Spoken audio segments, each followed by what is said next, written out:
আল্লাহর হাবিবের রওজা শরীফ দেখে আমি সহ্য করতে পারি না রে আবু বকর, বিদায় দাও, আমি চলে যাব। চলে গেলেন নবীর পাগল। সিরিয়া দামেস্কে যাওয়ার পরে কিছুদিন পরে নবীজি স্বপ্ন দেখায়, কিরে বেলাল, এটা কেমন জুলুম, কতদিন হলো তোমার কণ্ঠের আজান শুনি না। বেলাল রে, তোর কি মন চায় না আমি নবীর জিয়ারতে আসতে? বেলাল আয়, আমি নবীর জিয়ারতে আয় রে বেলাল আয়, কতদিন হলো তোমার কণ্ঠের আজান শুনি না। স্বপ্ন যখন নবীজি দেখাইছে, এ মুসলমান, হযরতে বেলাল সুদূর সিরিয়ার দামেস্ক থেকে পাগলের মতো দৌড়াইলেন, পাগলের মতো ছুটে আসলেন। যখন মদিনাতে আসলেন তখন তাহাজ্জুদের সময় চলতেছিল। তাহাজ্জুদের সময় চলার সময় হযরত বেলাল রাদিয়াল্লাহু আনহু কাঠের জালি দিয়ে তখন রওজা শরীফ ঘিরে রাখা ছিল।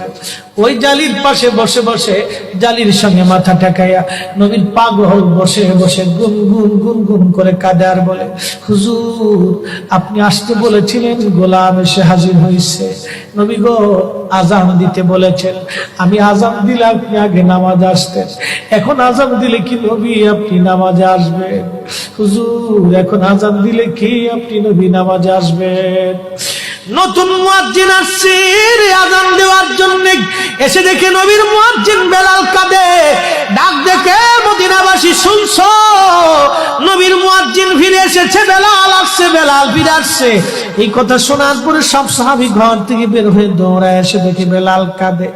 সাহাবীরা বলে, বেলাল আজান দাও, কতদিন হলো তোমার কণ্ঠের আজান শুনি না। বেলাল আজান দাও, কতদিন হলো আজান শুনি না রে বেলাল। বেলাল বলে, সাহাবীরা রে, আমি আজান দিলে কি নবী নামাজ আসবে বলো? সালমান ফারসি রাদিয়াল্লাহু আনহু ডাক দেখে, সাহাবীরা, আমাদের কথায় বেলাল আজান দিবে না, তোমরা যাও দেখো হাসান আর হুসাইন দুইজন ঘরের মধ্যে আছে। ইমাম হাসান হুসাইন রাদিয়াল্লাহু আনহুমা যদি বলে তাহলে বেলাল অবশ্যই আজান দিবে। সালমান ফারসির পরামর্শে সাহাবীরা দৌড়ায় গেলেন। বর্তমান 7 নম্বর গেট বাবু সালাম বরাবর একটা মসজিদ আছে, মসজিদে আলী, এটাই ছিল হযরত ফাতেমা রাদিয়াল্লাহু আনহার বাড়ি।